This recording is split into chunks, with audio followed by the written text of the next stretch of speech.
Welcome to Injili Media.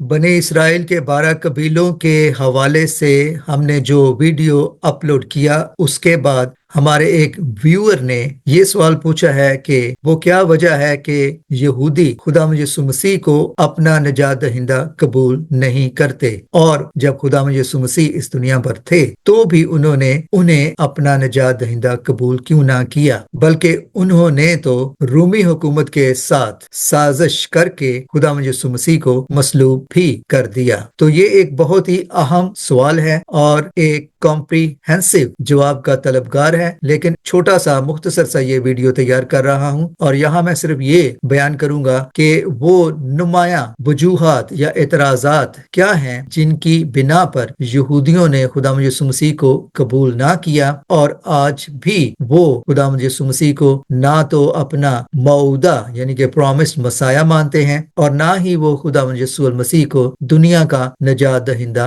मानते हैं। तो यहाँ जैसे मैंने कहा कि ये वीडियो बिल्कुल मुख्तसर होगा, लेकिन इस पे एक तफसीलन वीडियो बाद में तैयार किया जाएगा। तो जो वजूहात हैं यहूदियों की कि वो खुदा यीशु मसीह को अपना मसाया या दुनिया का निजात दहिंदा क्यों नहीं मानते, उसमें से सबसे पहली वजह या सबब तो वो ये बयान करते हैं कि मरियम मुकद्दसा के हवाले से जो बयान बाइबल मुकद्दस में है, इंजील मुकद्दस में है, वो उनके नजदीक काबिल कबूल नहीं है, क्योंकि उनका ये कहना है या मानना है कि पुराने अहदनामा में, खास तौर पर यूसाया नबी के सहीफे में जो आने वाले मसीहा या निजात दहिंदा की माँ के हवाले से जिक्र है, उसके लिए जरूरी नहीं कि वो कंवारी हो, और वो मुकद्दसा मरियम को खुदा यीशु मसीह की कंवारी माँ नहीं मानते। अब ये एक बहुत ही सेंसिटिव इशू है, इस पर तफसीलन बात अगले वीडियो में की जाएगी जब हम इस पे एक कॉम्प्रिहेंसिव और सैर हासिल गुफ्तगू करेंगे। दूसरा एतराज वो ये उठाते हैं कि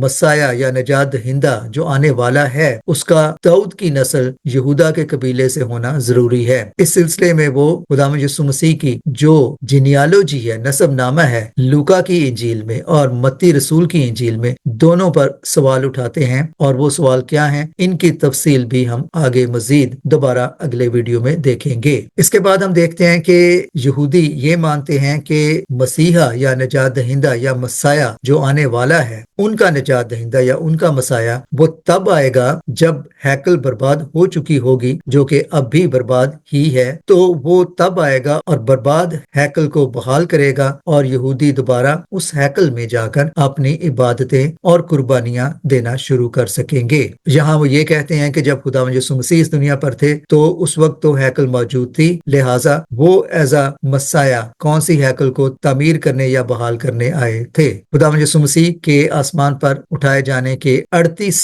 साल बाद यानी 70 AD में हैकल बर्बाद हुई। एक और सवाल जो यहूदी उठाते हैं ये है कि पुराने अहदनामा में ये लिखा हुआ है कि जो जान खता करेगी, गुनाह करेगी, वही उसका कफारा देगी या वही उसकी सजा काटेगी। लिहाजा खुदा यीशु मसीह दूसरों के गुनाहों का कफारा कैसे दे सकते हैं। और फिर यहूदी ये मानते हैं कि जो आने वाला निजात दहिंदा है वो उनका बादशाह होगा। पुराने अहदनामा या तौरेत के मुताबिक वो मानते हैं कि आने वाला निजात दहिंदा कोई खादम नहीं होगा, कोई मजलूम नहीं होगा, कोई सलीब उठाने वाला नहीं होगा, बल्कि वो एक बा इख्तियार, बारोब और पूरे इख्तियार और कुव्वत से आएगा, और वो ना सिर्फ यहूदियों का बादशाह होगा बल्कि वो पूरी दुनिया में अमनो सलामती लाने वाला साबित होगा, और उसकी सल्तनत में और उसकी हुकूमत में तमाम कौमें इब्राहिम के खुदा, इसहाक के खुदा और याकूब के खुदा को अपना खुदा मानेगी। गोया के पूरी दुनिया में अमन ही अमन होगा और कहीं भी कोई जंग ना होगी। फिर यहूदी ये भी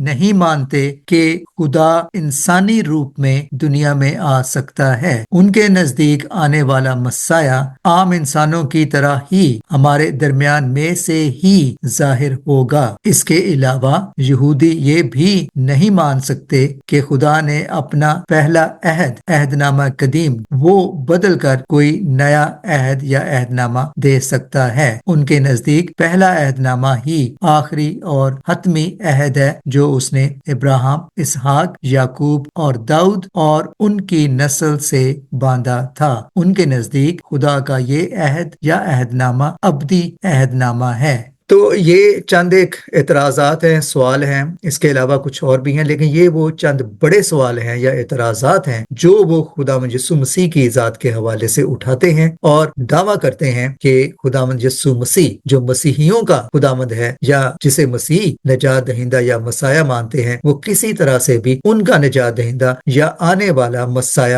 ہو ہی نہیں سکتا۔ تو ان سوالوں پہ ہم دوبارہ غور کریں گے اور دیکھیں گے کہ ان کے ممکنہ جواب کیا ہیں اور یہودی یہ سوال کیوں اٹھاتے ہیں اور ان سوالوں کو کس طرح سے سمجھا جا سکتا ہے اور انہیں کیسے ایڈریس کیا جا سکتا ہے۔ بشرط حیات اور بفضل مسیح کوشش کریں گے کہ اسی ٹاپک پہ بائبل مقدس کے حوالوں میں سے دیکھتے ہوئے اور مسیحی تعلیمات کی روشنی میں اس ٹاپک کو دوبارہ اچھی طرح سے کمپریہنسولی کور کیا جائے۔ Until then, God be with you. God bless. Thanks for watching.